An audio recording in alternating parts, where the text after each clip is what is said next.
Welcome to Talk Purpose and Truth with Eden and Kim, shifting you into higher consciousness, the show that elevates, uplifts, and encourages listeners to grow, heal, awaken, and evolve. Eden and Kim include bold topics, special interviews with inspiring guests, intuitive readings, channeled messages from beyond, including celebrities, hot topics to expand your awareness, and time for questions from the audience. Tune in for unprecedented truth, authenticity, on-purpose discussions, and magical moments. It's not just a show setting. It's so, organic, and it feels so great to communicate with you too. So thank you for having me on the show. And yeah, I remember specifically that show too. I remember. And sometimes, whenever you get a child on stage to help you with a magic trick, sometimes when the magic happens, you see just that spark, that light just go in their eyes, because it's just immediately like that wonder, that amazement, and you're like, you're hooked now, and it hooked her to be on stage. So that's a wonderful. Yeah, I was so surprised, and it's funny because then a couple years later, she was into it, but she didn't have all the confidence yet, and you ended up bringing her on stage again, and she did not know that you were going to do that, and that elevated. It's so awesome because now she has such extreme confidence. It's great. That's great. Yeah. Well, okay, so I know recently you did something when you turned 35 years old. Right. You decided to do 35 shows in 35 nights. Tell us more about that. Yeah, so prior to COVID and shelter in place, I had thought really late last year, so late 2019, I thought, man, it'd be fun to do something on my birthday. Every year I do something for my birthday, and it's not show related, it's just with some friends. So one year I rented out a studio and I hired a photographer, and me and my friends just showed up and we took a bunch of silly photos on having a party and taking pictures with friends, and we made this video. And then one year I rented out a laser tag facility, and top score I gave money. And so I always am like doing something fun. And so this year, when I was turning 35, I thought, what am I going to do? And I didn't know what to do. And so I came up with this idea that was going to be related to shows. I was like, okay, I'm going to do a tour called 35 in 35. So I challenged myself to do 35 shows in 35 days in 35 different cities. Oh, I didn't know that part. Yeah, that's big. That was the original concept. And so the whole thing was scheduled from April 1st to May 5th, 2020. It was going to be across the entire west coast of the United States. And that is the worst time that my gosh, plan something. Exactly. You didn't know. But no one knew. And so we had shows in California, in Arizona, Nevada, Oregon, Washington, the entire west coast. Wow. And then all of a sudden in mid-March, and again, the tour was supposed to begin April the 1st, was the first show. And mid-March, all of a sudden, shelter in place. And I was like, oh. And immediately, that day, the first half of the tour was all canceled because no one knew. They're like, what, I don't think this is going to happen. And then within 2 days, all of them, everything had been canceled. And so I'm about, a week and a half out from going on this tour, and I thought, I guess I have the next month off. And then I kind of thought, well, you know what? I'm going to do the tour anyways. And I decided to do it, but I decided to do the entire thing virtually. And so every day for 35 days, I did a different magic show. And it was really fun because, I'd say, hey, day 1, I was supposed to be in Palm Springs performing here. Day 2, I was supposed to be in Phoenix, Arizona. Day 18, I was supposed to be in Reno. Day 35, I was supposed to be in Seattle. So what happened was I had an audience that would tune in every night because I was doing a different show. I wasn't doing the same show. I was doing different shows? 35 different shows. 35 different shows in 35 days. And so it was quite the challenge, and but I loved it. I grew. It really created a bond with the people who tuned in. I mean, I have a number of people who watched all 35 shows, and I would say 150, at least 150 devices. Devices, it's people, but it's more than that, because you would sometimes see whole families watching on one device. So there's probably about 150 devices that watched at least 25 plus of them. Wow.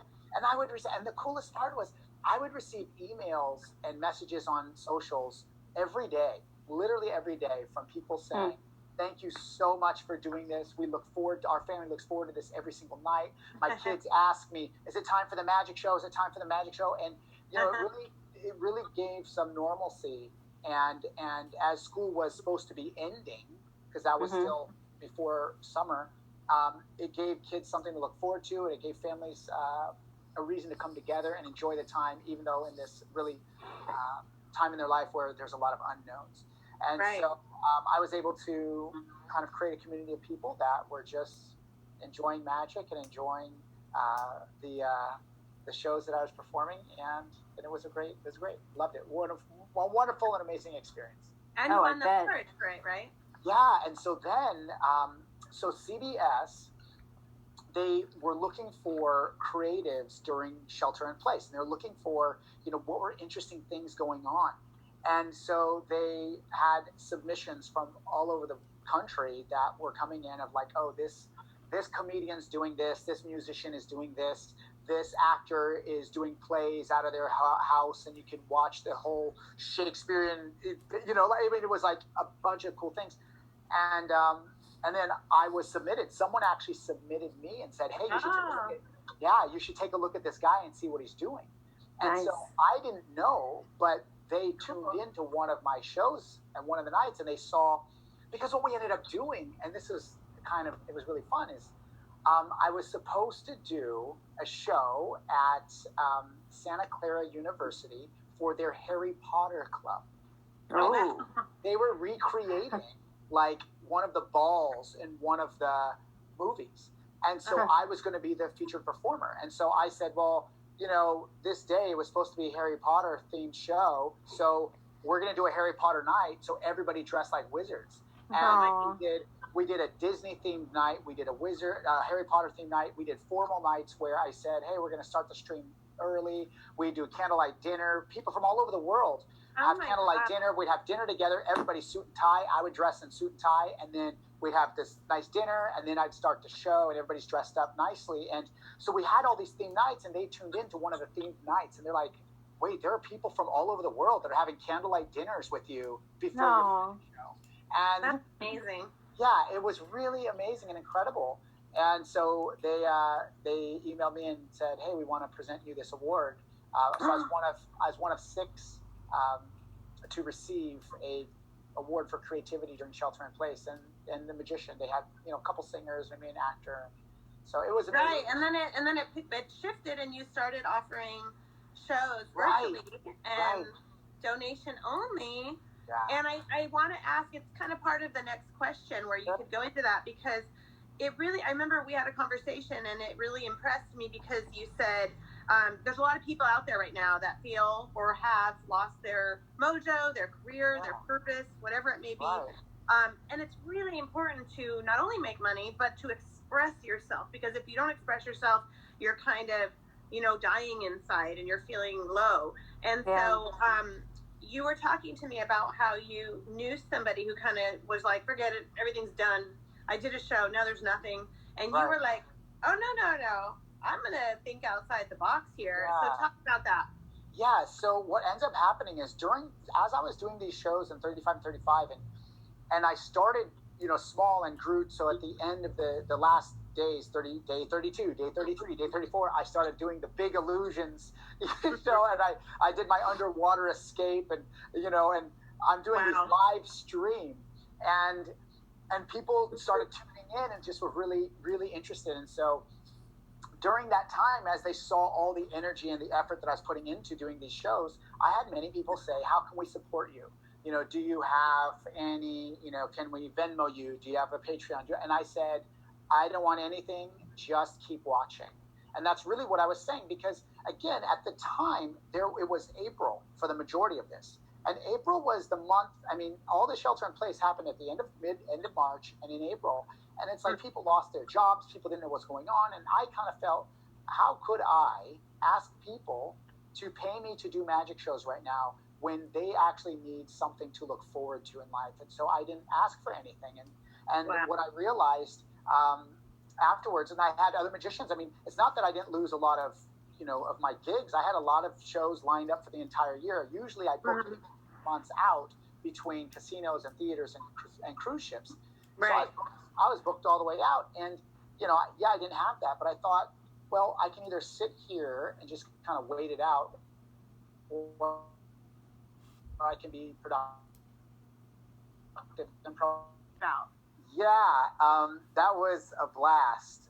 So this was a few years ago. Taylor had just released her 1989 album, and I was doing a show in North Hollywood, and I had invited some industry people, other entertainers, dancers, choreographers, and magicians, and people that I know, and they all showed up to the show. And then at the end of the show, one of them came up to me and they said, "Hey, do you consult on magic projects and things like this?" And I said, "Yeah, of course. What do we got?" And they said, "Yeah, well, I'll call you." And I said, "Okay." And so maybe a day or two later, we spoke on the phone, and she said, "Well, can you come to the production office? We're working on something big with an artist. Can you come in and talk to us about doing magic consulting for this?" And I said, "Okay." So I go into the office, and they said, "Okay, we want to do this magic trick, and it's for this high-profile artist, and we want something we think with a rose, but we're not sure, but just maybe anything." And that was it. Like, that's all they said. And I was like, okay. I was like, "Well, who is the artist?" They're like, "Well, we don't really want to say." And I'm like, "Okay, well, what's the song?" They go, "We can't really tell you the song because then you know the artist." I was like, "Oh, okay." I said, "So what's the vibe? Is it like a ballad? Is it pop? Or what is it?" They go, "Well, we don't really want to tell you. So just," and I'm like, "Well, you got to give me something, like a magic trick with a rose." And I was like, "Okay." So I started, saying and different things and different ideas of things that we can do. And finally I said, "Okay, what about this? What if she has this rose and the rose bursts into flames and now the whole rose is on fire, but it's still like beautiful, undamaged. And then she grabs a petal from the rose and now she's holding fire in one hand, the rose is on fire in the other, and she's sitting there, like, standing there, and it's just like, and they're like, "Yeah, let's do that." And I was like, "Okay, cool." So we kind of developed this magic trick and then they said, "Well, this is for Taylor Swift for the world premiere performance of Blank Space on the American Music Awards that was going to be in a couple weeks, filmed in downtown LA." And I said, "Cool, that's awesome."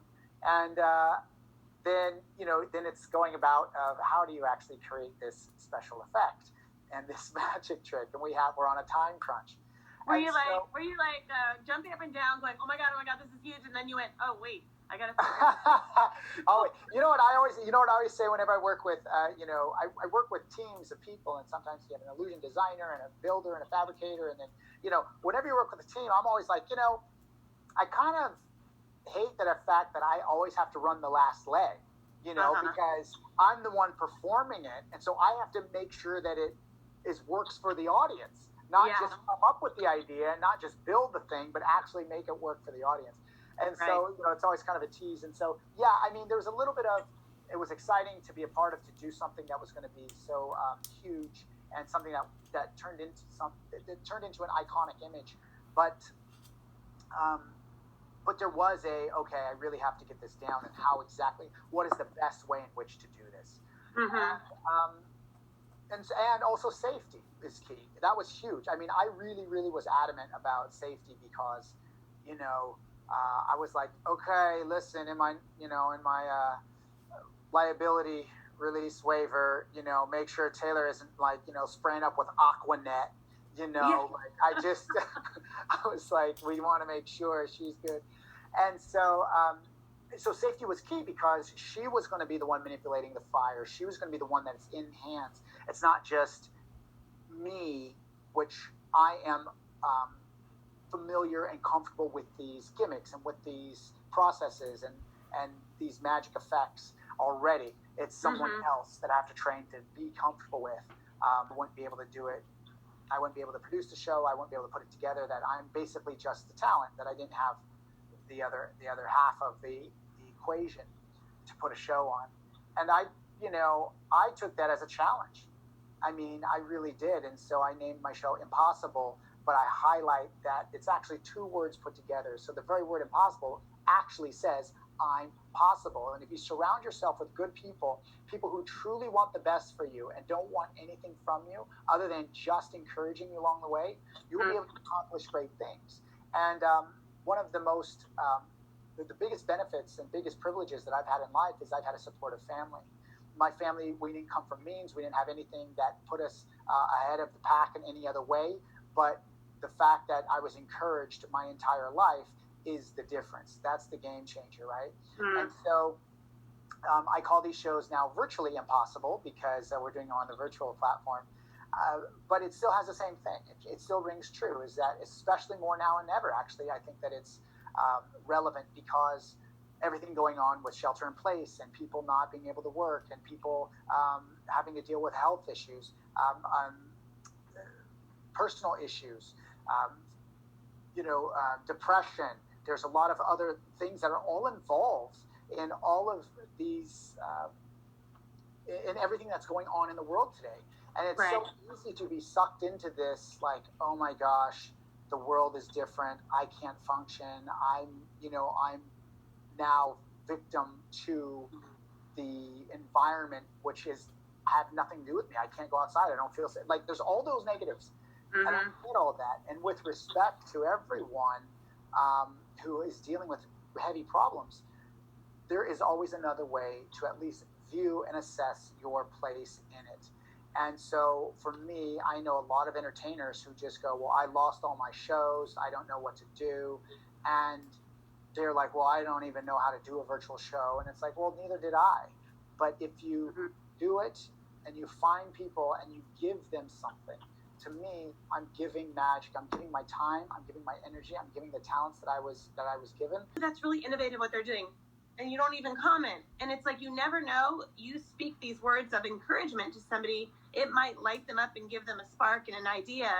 So I thank you. I love that. It's just so needed right now. Absolutely. Absolutely. And I think that what you said is right, is that especially on social media, it's so easy to scroll or just hit like. But words, when you are encouraging people and when you are saying, that's amazing, great job, very impressive, those are the things that people need and want to hear. At the same time, I have to also say that it's important that we don't take all the words that we hear and take that to heart too much. And the reason why is because we're also going to hear negative words. Yeah. For every positive, there's going to be a negative or more than that, And so a lot of times, we don't want to, when you hear somebody saying something negative about you, you don't want to take it to heart.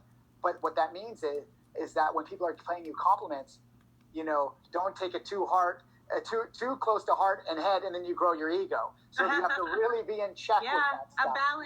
A balance. Very good.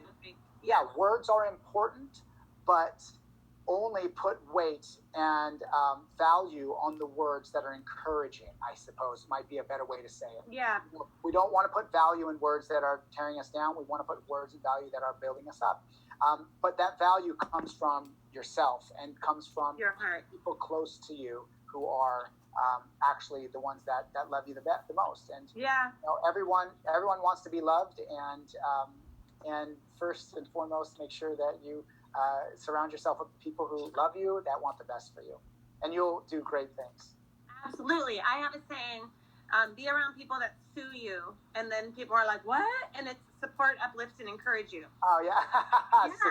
So it's like, man, I've been around those people too. And then after they sue you, they're like, oh, then they want to, be your friend. Well, so this has just been really fascinating and intriguing, and so I have two last little things real quick. Sure. So of course, please tell us how to find you and how people can communicate with you. And then I have a little quick question, but I don't know if you're allowed to answer it. But do you have any like true mentalist, supernatural, intuitive abilities that go along with your show, or is that a secret? Good question. A lot of people search for this, is there any supernatural abilities that these magicians have? And nothing supernatural, but there are skill sets and abilities that are psychology-based, sociologically based, cold reading and things like this, that are not supernatural in any way, but really refined skill sets that you can then pull and utilize when you're engaging with different people that would appear as if, man, this guy knows everything about me, or he knows things that's impossible. And so it's so no, nothing supernatural. There's no one that I've ever encountered in the magic world or beyond in a different field that had any supernatural ability that I witnessed firsthand. But yeah, there's definitely skill sets that magicians have that regular people, muggles, let's say, maybe don't possess as strongly. So it makes their effects and their magic more potent. It makes it more For more information on Eden, go to edensustin.com. For more information on Kim, go to kimlifecoach.com. Make sure to follow them on Instagram, Twitter, and Facebook at Talk Purpose and Truth Podcast. If you loved this episode, you'll love every episode. So be sure to subscribe so you don't miss anything. Thank you for listening.